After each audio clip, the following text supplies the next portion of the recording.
Buckeyes, Dan. Yes. Ohio State Buckeyes, 14-2 last year, won the national championship. The over-under this year is 10.5 wins. There are a few notable changes that we should bring up. New offensive coordinator and Brian Hartline, because Charles Chip Kelly, You're good. decided he wanted to go to the NFL. And then, of course, because of the mini fallout, whatever you want to call it, with Jim Knowles, he leaves, departs for Penn State, which we'll get to here, I'm sure, momentarily. In steps Matt Patricia. Those are the two new coordinators, Dan. If we start right there, what is your reaction to those two names? Underwhelmed, but open to success. Brian Hartline had this chance a couple years ago. It was still, I believe, Ryan Day calling plays, but Brian Hartline was more responsible for the offense in general rather than just the receiver room. And Ohio State's offense fell off a bit. That was the Kyle McCord year, and by fell off, they were merely good, not excellent. But the bar at Ohio State, obviously, is excellent, and the receiver room is still great at Ohio State, obviously headlined by Jeremiah Smith, the best receiver in the game. And on defense, Matt Patricia, with no relevant college experience recently, if at all, steps in after it not going well in the NFL, both serving as, I think, an offensive and defensive coordinator at various points of his career and head coach, but steps in to help bring, I guess, a little bit of Belichick pixie dust to this defense after Jim Knowles brought just magnificent platinum pixie dust to this defense after he was, I think, given full control midway through, maybe after the Oregon game last year. The defense became unstoppable with high-level NFL talent at all three spots, and he's gone, and I think it's fair to assume that a new offense with a new line, a new quarterback will get there, and a new defense with a new line and new major pieces on all three levels. It would be fair to expect a step back on both sides of the ball, but to what extent? The answer is probably not dramatically so on either side. Yeah, I agree. But these hires don't get me all hot and bothered. I'm not sure it matters because ultimately it's a Jimmy's and Joe's sport, but the way Jim Knowles and Chip Kelly teamed up last year, it feels like an obvious step down to go Hartline and Patricia. I think that's the biggest question I have with Ohio State this year. And Las Vegas may not necessarily share that concern. Ohio State is still a 5-1 favorite, as I said in our last episode, to win the national championship. And you look at the Jimmys and Joes, it's really hard to find a gaping hole on the roster because they've been so damn good on the recruiting trail. The offensive line, I think, is a great example of that. You had 2 first-rounders. They're gone this year. It barely feels like it leaves a dent in the offense now as you look at what is coming back and what is in front of them. So, I mean, clearly they have done extremely well in amassing talent and building up this war chest of guys that can just come in and be killers almost immediately. But the coordinator thing is fascinating to me, because I think you're right to say that the way that they went out aggressively and bringing in Chip, bringing in Jim Knowles, that was a big talking point going into last season. The last time we saw Brian Hartline call offense, they were about 14 points per game worse than they had been the previous year. And it was short-lived. They obviously made a change. I'm curious to see. I don't think he called the offense. But he was involved a lot more, and he was listed as offensive coordinator, right? Correct. So regardless of how that went down, the last time we saw him in a similar role, the numbers went down pretty drastically. So, and the Patricia hire, I don't really get. I think I'm more curious about the defensive side of the ball than I am the offense because we assume base level competence with this offense, just given all that they've got coming back. They're going to be incredible again. But on the defensive side of the ball, they lose a ton. Like the interior defensive line is one area in particular where I think you would like a little bit more depth. Obviously, they've got like Caleb Downs, some other guys in the defensive backfield that are veterans, Sonny Styles at linebacker. Still plenty of experience. Davison Igbinosun. Yeah, even though they're not technically returning a ton of starters, there's still plenty of experience back there, and they'll be okay. Yep. Whether you believe in these coordinators or not, there is just so much there that there is a safety net. I don't think any of this stuff is going to fall off, but the Patricia thing left me relatively uninspired as well. Still, the absolute worst case scenario for this team is what? 3 losses? Absolute worst means what? Michigan, Penn State, and Texas? Those are the only three I could find, unless there's going to be a hidden landmine out there somewhere, a situational play that gets Ohio State after a big game or an injury, but like they're so well insulated from a lot of that stuff, especially in the injury side. I mean, it kills everybody, of course. But when you have this much talent, you could plug and play guys the way they can and the way few other teams can. You really do limit the downside of one guy going down and derailing the whole season. So I squinted to try and find more than three just to establish a range here. Those are the only three that make sense to me. And I think anything more than that is just really a hot take for the sake of being a hot take. Yeah, I mean, the case for Ohio State as a legit national title contender all season long and into the playoff after winning a Big Ten championship or playing for the Big Ten championship is, I think it's pretty clear. It's Julian Sayin or whoever. Lincoln Keenholz, I guess, would be the other one competing for the job in earnest, but I think a lot of people believe it's going to be Julian Sayin. Redshirt freshman, comes in, comfortable, in rhythm, forms a relatively easy connection with experienced receivers, an experienced, albeit not crazy experienced in terms of, years started offensive line, adding a top flight left tackle from Rice, that it all works out. That running back is fine. It's what James Peoples and CJ Donaldson are going to be the duo this year. Peoples is internal, CJ Donaldson a transfer. That there's just nothing too arrhythmic about this transition to Brian Hartline, especially like Julian Sayin can meet the moment and, he's had time in the system and time to sort of form a rapport and get in some live action last year in garbage time. Like that, the transition won't be crazy. They are transitioning away from an experienced offensive line, a fifth-year quarterback in Will Howard, fifth-year established winning quarterback in Will Howard, an established duo of running backs, and one of the best offensive minds of the modern era calling plays in Chip Kelly. So you can see it not working just because it's too much change, and maybe Julian Sayin is really good, but fails to meet the moment a couple of times, and there's just a downturn on offense, and they're still probably really good.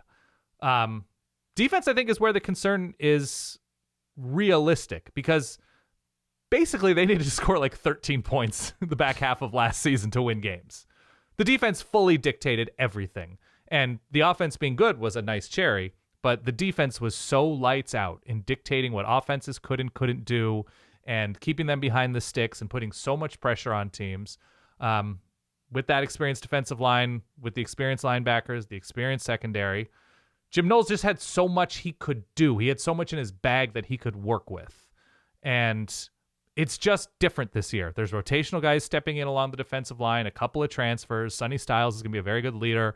He transitioned from safety to linebacker last year. And the secondary, they've recruited well. There's some experience there. Obviously, Caleb Downs is the most versatile, dangerous defensive player in the country. So that's a great starting point.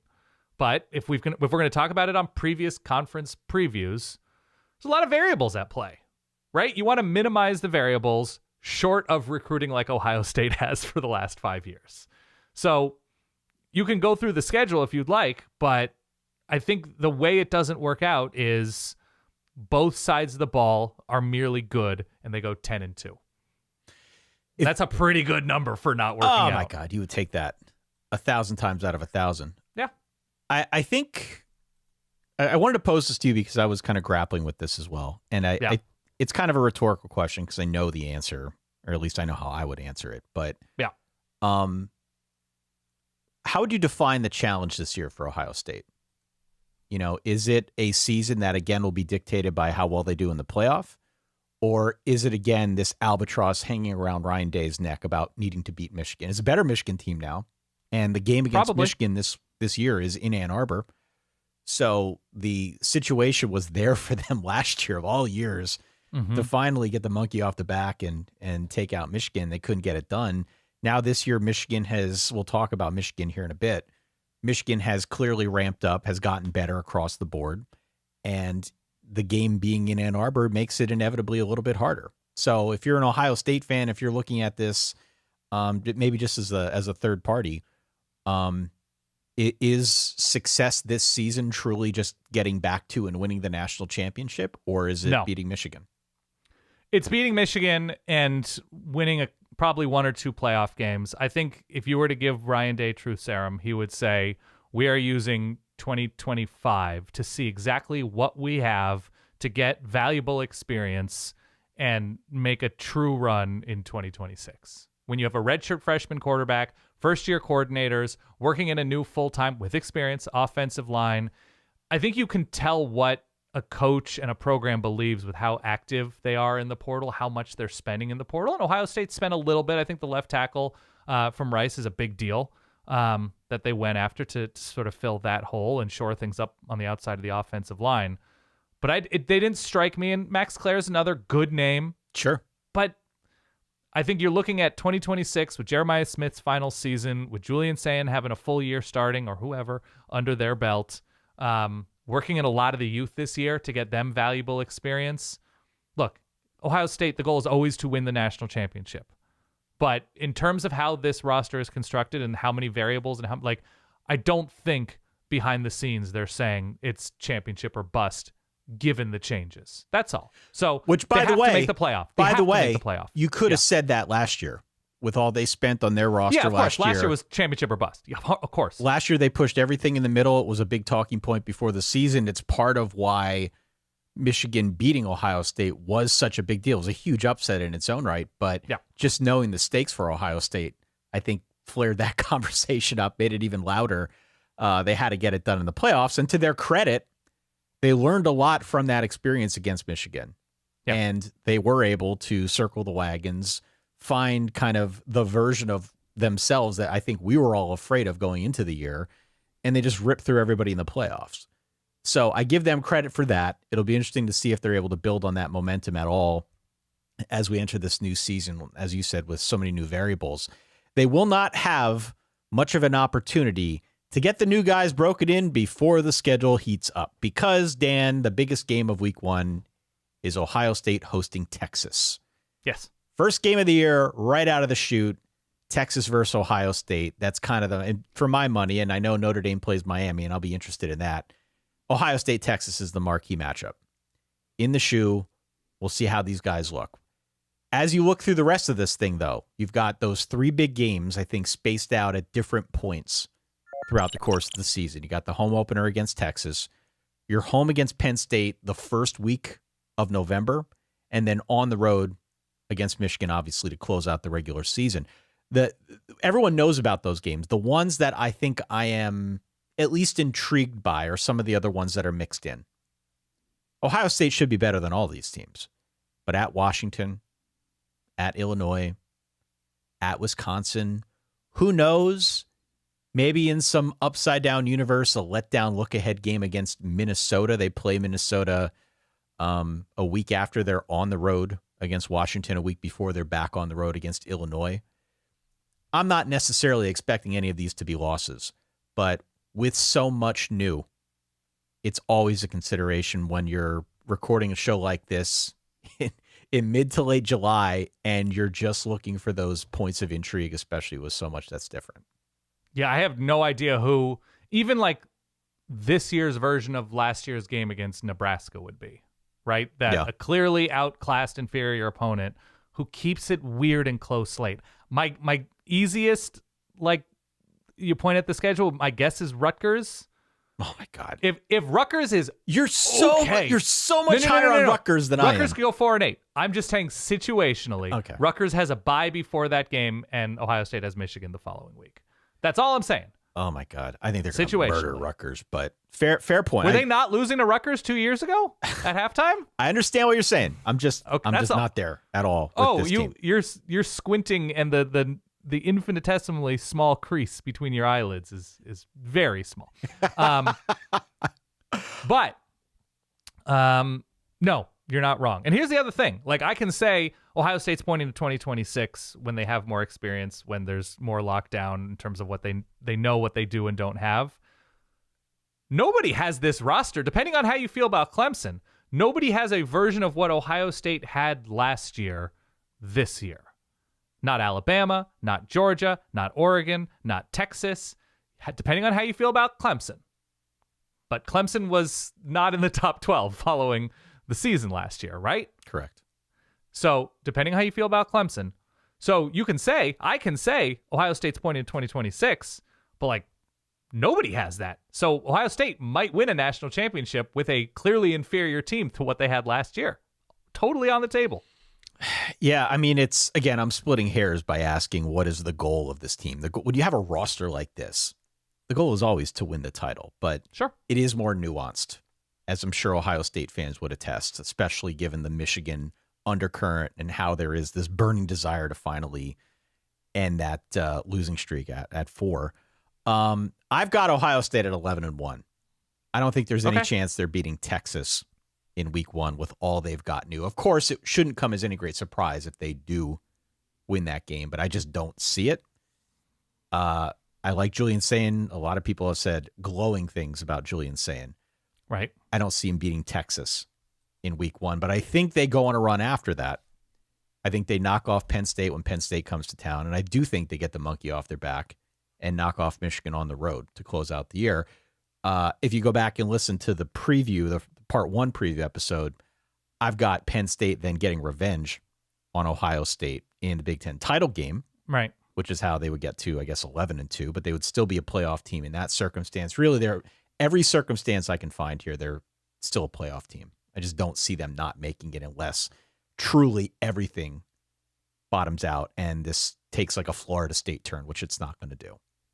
I admire your confidence that they're not beating Texas with a new starting quarterback, new offensive line, basically new receiving core at home in the shoe. I know. I like Texas in that game. And people can yell at me in the comments if they want to, but that's just my opinion. I'm not, by the way, I'm not Ohio in on State Ohio State in that game. Especially the Ohio State defense will have the advantage of there's no tape on what this Ohio State defense will be. Whereas Texas, you kind of have an understanding of what Texas is going to try to do on both sides of the ball, especially because they game planned last year in their final game against Ohio State. That's right. Yeah, that's right. So we'll see. Ohio State again is loaded to the gills. I would be inclined to go over that 10.5 number. This is still going to be a very, very good team and clearly one that we're going to be talking about, not just for the conference, but for the playoffs as well.